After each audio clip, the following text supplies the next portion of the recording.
Let's be honest, a monster engine is useless if the transmission behind it is made of glass. Today, we're calling out the 5 worst gearboxes ever put in a muscle car. These are the transmissions famous for turning powerful, beautiful machines into heartbreaking garage queens. This list could save you thousands of dollars and a whole lot of pain. Let's get into it. Everyone knows the engine is the heart of a muscle car, but the transmission is its soul. It's what turns all that raw power into actual speed. A tough, reliable gearbox isn't just a nice-to-have, it's everything. But back in the fuel crisis era of the 70s and 80s, American car companies were desperate to meet new efficiency standards. They made some catastrophic compromises, building transmissions that were lighter, cheaper, and tragically weaker. They were never designed to handle real V8 torque, and unsuspecting builders are still paying the price for it today. Think of this as your guide to spotting these ticking time bombs before they blow up your project and your bank account. We're starting with a transmission so famously weak, it's earned the nickname, the paperweight. Section 1, the GM Turbohydromatic 200, TH200. First on our list is the infamous GM TH200. A 3-speed automatic that GM cranked out from the mid-70s to the late 80s. You'll find it stamped with the word metric on the pan, and when you see that, you should probably just run. GM sold this as a lightweight, fuel-saving alternative to the legendary TH350, and they stuck it behind small V6s and the weakest V8s of the time, like the Chevy 305. The problem is, lightweight was just a nice way of saying fragile. The TH200's fatal flaw is its direct clutch assembly. The second you put any real V8 power through it, that clutch pack is prone to complete and total failure. We're not talking about a little slippage. We're talking about a full-on meltdown that leaves you stranded on the side of the road. In stock form, it was so unreliable that GM actually had to settle a class-action lawsuit from angry owners. For decades, transmission shops have called the TH200 pure junk, and their advice is always the same: throw it away and get a TH350. If you're looking at a project car from this era, finding a TH200 should be a deal-breaker. Don't let a seller tell you, it just needs a little fluid. If that car has a V8 and a TH200, you need to budget for a full transmission replacement. Period. Section 2, the Ford AOD, Automatic Overdrive. Next up, we have a transmission that promised efficiency and performance but mostly delivered a world of pain, the Ford Automatic Overdrive, or AOD. Introduced in the early 80s, the AOD was Ford's first 4-speed automatic with overdrive, and you'll find it in countless Fox body Mustangs. The idea was great: give V8 owners better highway mileage. The execution, however, was a disaster waiting to happen. The AOD's Achilles heel is its throttle valve, or TV, cable. This little cable connects the throttle to the transmission and controls its internal pressure. If that cable isn't adjusted with near-perfect precision, the transmission will eat itself alive with terrifying speed. We're talking a few millimeters of slack causing low pressure, slipping clutches, and total burnout. This makes the AOD a nightmare for builders. A simple carb swap can throw the geometry off just enough to sign the AOD's death warrant. Countless owners have watched their perfectly fine transmission turn into a pile of scrap metal in less than 100 miles after one small change. The early units from 1980 to 1989 are the real troublemakers. That one little cable is the only thing standing between you and a multi-$1,000 rebuild. Section 3,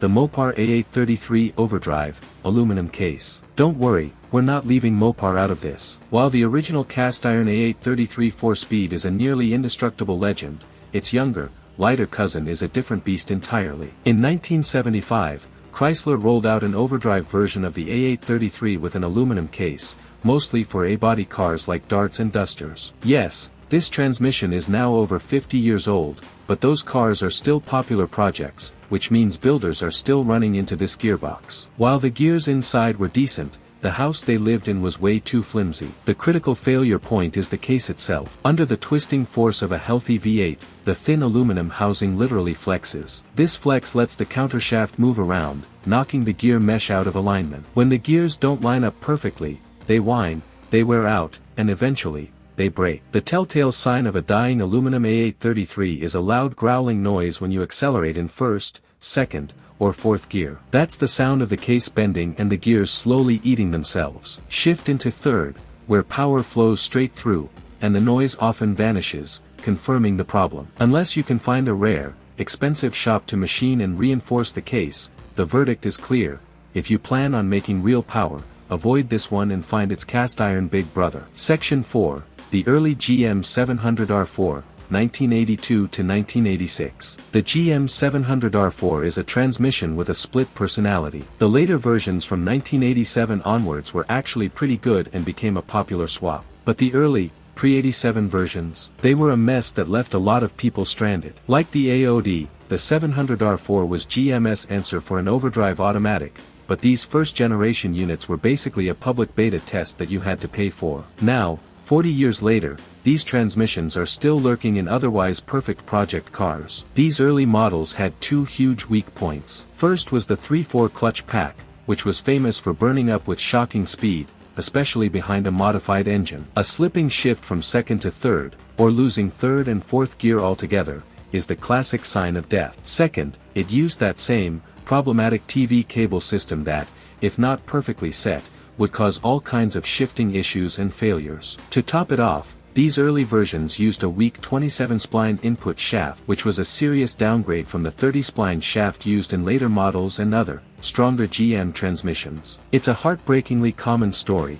A builder finishes their car, takes it out for one good pull, and third gear vanishes. If a 4-speed GM automatic is what you want, do yourself a favor and make sure it's a post-87 model. Section 5. The Borg-Warner T5, non-world class. Finally, let's talk about a manual transmission that feels great right up until the moment it detonates. The Borg-Warner T5. This 5-speed got its fame in the Fox Body Mustang 5.0, and people love its lightweight and smooth shifts. In a stock car, driven gently, the T5 is fine, but let's be real, who keeps a muscle car stock? The T5's tragic flaw is its third gear. It's the undisputed weak link. When you subject it to the shock of a hard, high RPM shift, especially with sticky tires and extra horsepower, third gear has a nasty habit of shattering. The gears just aren't strong enough. A quick search on any Mustang forum will show you endless stories of owners launching their car, banging through second, and being met with a sickening crunch when they go for third. While modern Mustangs offer fantastic manual options,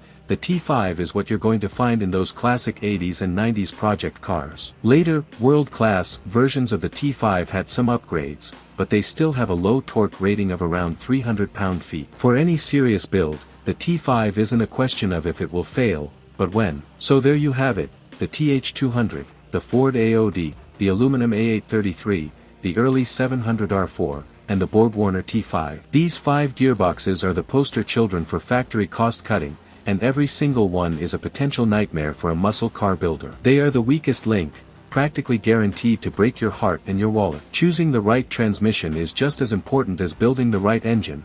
It's the backbone of your entire car. Now I want to hear from you. Have you ever had one of these transmissions grenade on you? Share your horror story in the comments below. Your experience could save someone else from making the same mistake. And if you found this helpful, do us a favor and smash that like button and subscribe. In our next video, we're talking about the bulletproof transmissions you should be using, the legends that can handle all the power you can dream of. You don't want to miss it.